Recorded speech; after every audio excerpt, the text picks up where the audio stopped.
Where are we going now? I'm just saying we should head out this way to get into some free and clear airspace to do aerobatics.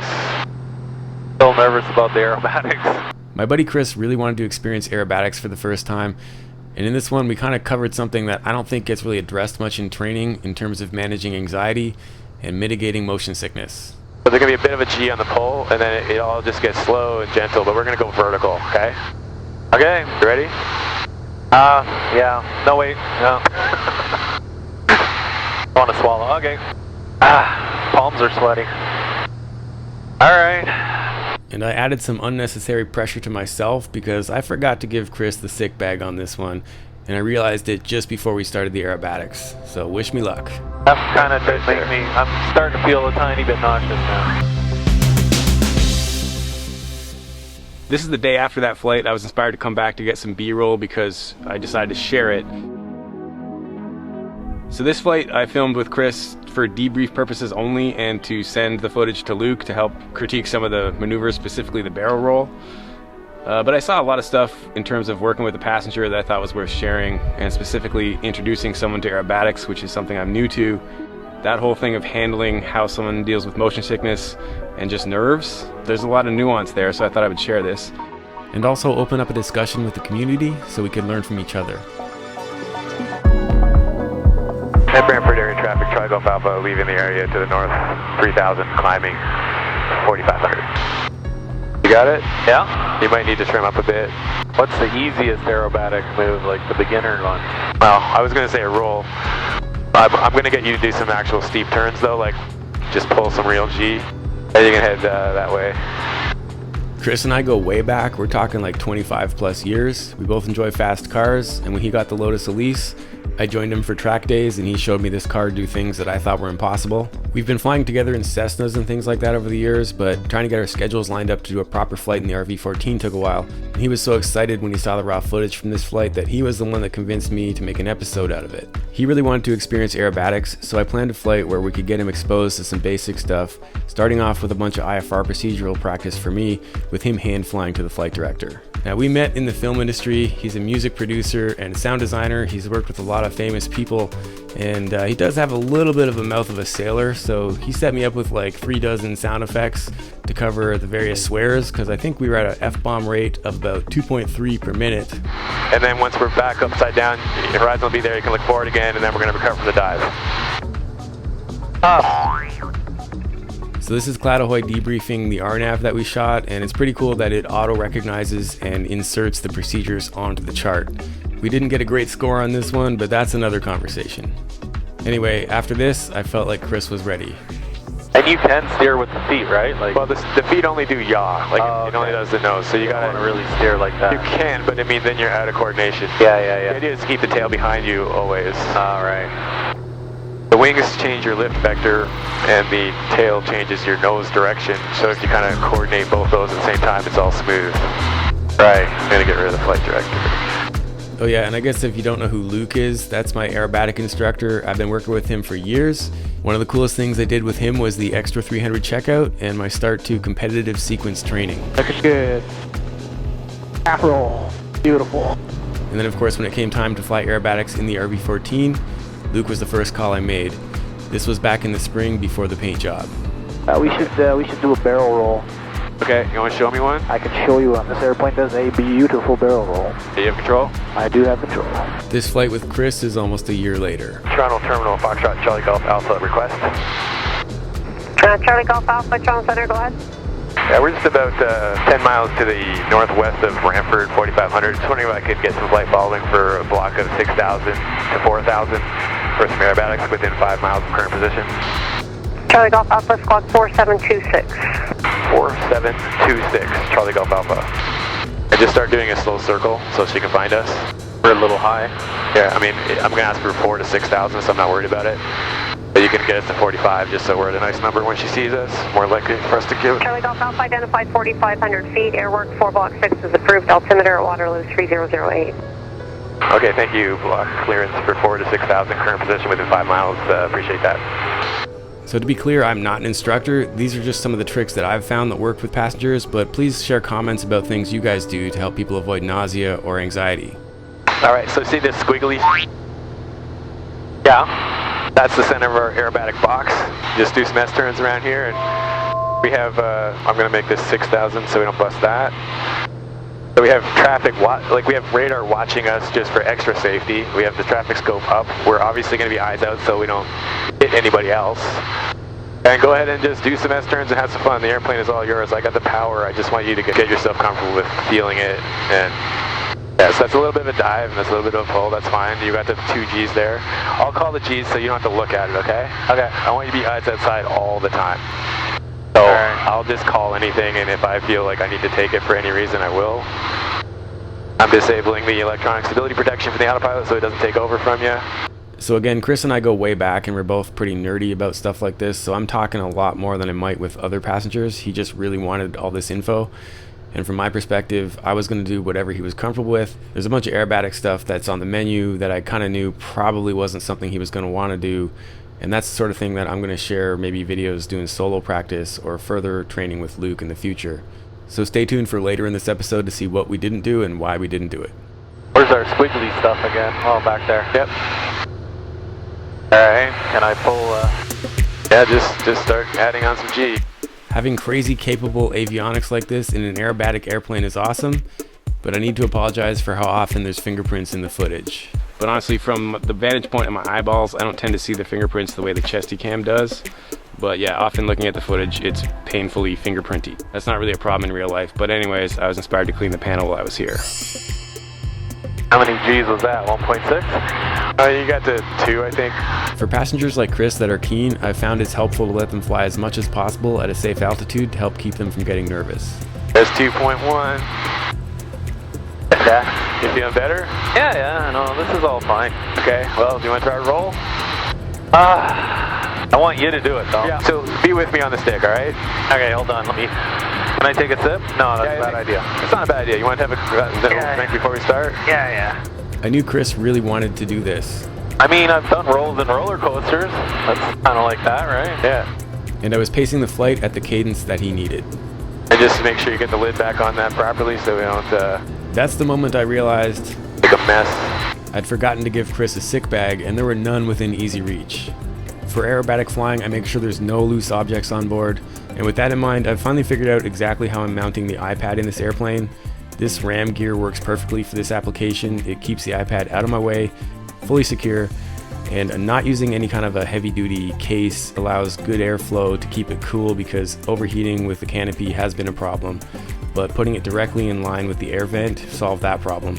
So for all my flying, I'm using Flight. The iPad is right there for checklists, plate briefing, or for a flight like today, I've got easy access to my breadcrumbs so I can make sure at a glance that we're staying within our aerobatic box.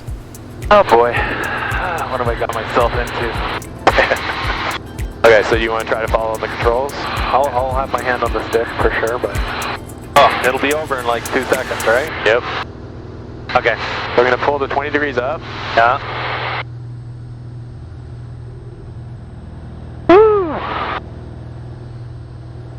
Wow. And recover from the dive. You got it? Yeah, a little dizzy, but that was fun. Alright, so turns back around so we don't go too far. So when I was talking about steep turns, like you can get that much G on in a turn like this. So there's 2.6.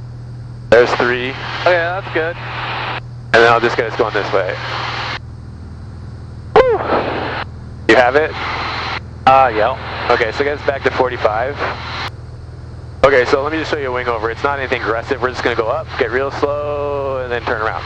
So there's going to be a bit of a G on the pull, and then it all just gets slow and gentle, but we're going to go vertical, okay? Okay, you ready? Yeah. No, wait. No. I want to swallow. Okay.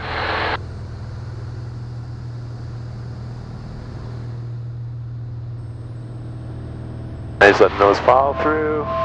Woo! And then we're nice and slow, and then we come out of the dive, go in the opposite direction. Now it's a wing over. That was fun. You have it? Yeah. That's pretty awesome, man. Yeah, right? You're just kind of floating there. Yeah, like, yeah. So that's where the finessing comes into play. I mean, you want to try the barrel roll? That was the thing I was going to do after, but if it's not a lot of forces. And the barrel roll is what again? It's a loop and a roll combined. Oh boy. So I think it's pretty common for most people to just call any roll a barrel roll, But here's an example to really clarify what's going on here. So that is a normal roll, just heading straight, ballistically rolling with the ailerons. Whereas a barrel roll, you're changing heading constantly throughout the roll. And that's why I'm so happy to have such detailed data and footage to send to Luke to work on critiquing and debriefing while I really get this stuff dialed in. Because ultimately, I want to compete. Well, let's try a barrel roll then. Okay, you ready? Oh, no, hold on.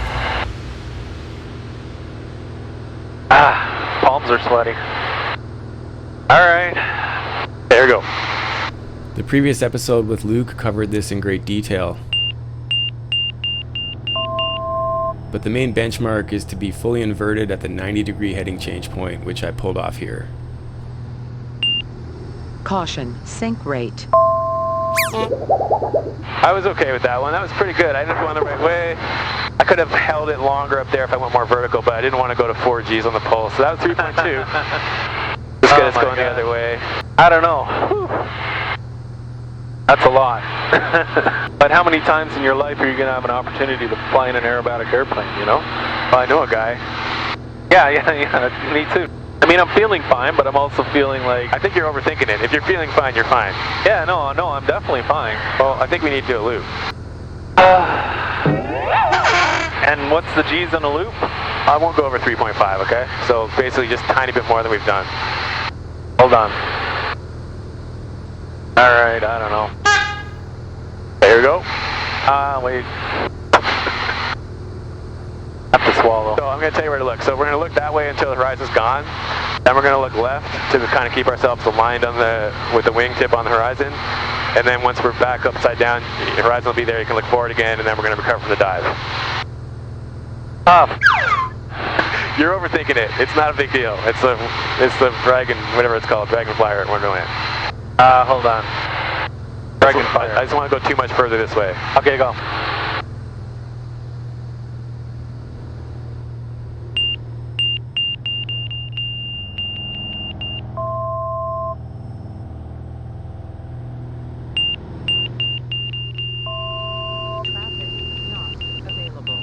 There it is. I'm going to turn us around just so we don't get into outside of our box. Actually, you want to take it? Just turn us around. That wasn't as bad as, yeah, you're right, You're you're overthinking it. So we got the 3.7. You liar. I could definitely feel the G's there. I was like, oh, I hope this doesn't last too long. But you know it won't, because you can see how long it's going to be to change the vector, right? Like once we're vertical going up and once we're vertical going down. Okay. I'm pretty happy with that loop, though. That was fantastic. Well executed loop. So you want to try one? No, God, no. Oh, maybe on the next time. That's insane. Where are we going now? Let's just go that way and get back to 45. Oh my God. Yeah, just get me to 45 though. You're descending. Oh, sorry. Yep.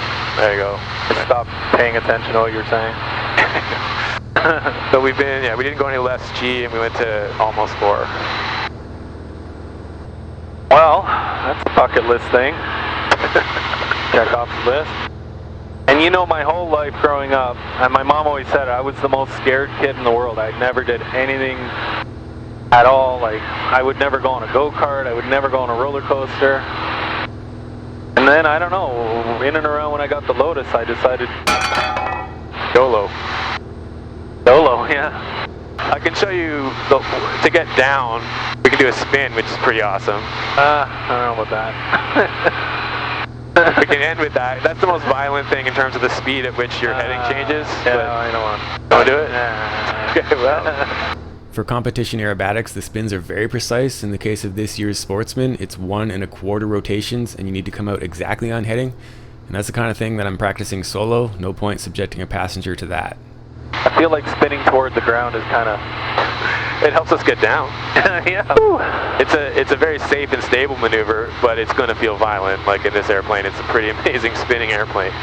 Always next time. There is definitely always next time. So, yeah, you got it. If you want to try a roll or anything, or, I mean, while we're here, if you feel it, I want to do at least one more barrel roll just to... Well, that's the exercise. Do your barrel roll. I'm good. I don't need to prove anything. Okay, so I'm going to try one more barrel roll. Okay. It'll be to the left.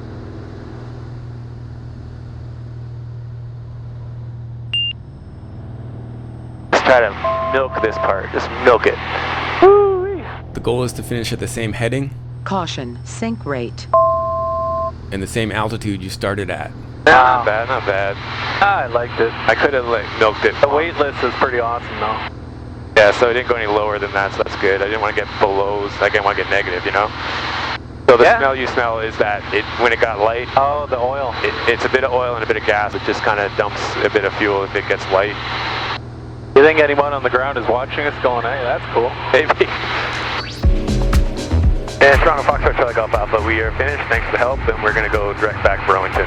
Charlie Golf Alpha. Charlie Golf Alpha, roger. Surveillance service terminates. Clear on. We're going to have a good day. Thank you. Have a good one. Okay, so 12 minutes to get home. All right. So if you enjoyed that one, the next episode covers seriously deep diving avionics training in person at Garmin, learning all about how to program and manage this automation. So until then, keep your flight chops sharp. And I realized while I was here, I'm wearing the Whisk jacket. This is the newest FlightChops ongoing sponsor, so I want to say thanks to them, and you're going to see more from them throughout the year. What's cool is that obviously they're kind of outside the scope of general aviation, but they support it, and it's pretty cool. So many of the engineers on the Whisk team are pilots, and what they're doing is groundbreaking stuff with automation and autonomous flying. So it's pretty neat to be involved there, and I want to help tell that story, so thank you, Whisk, for supporting the channel. That was awesome, man. Thank you. Cool. You did good. Yeah, thanks.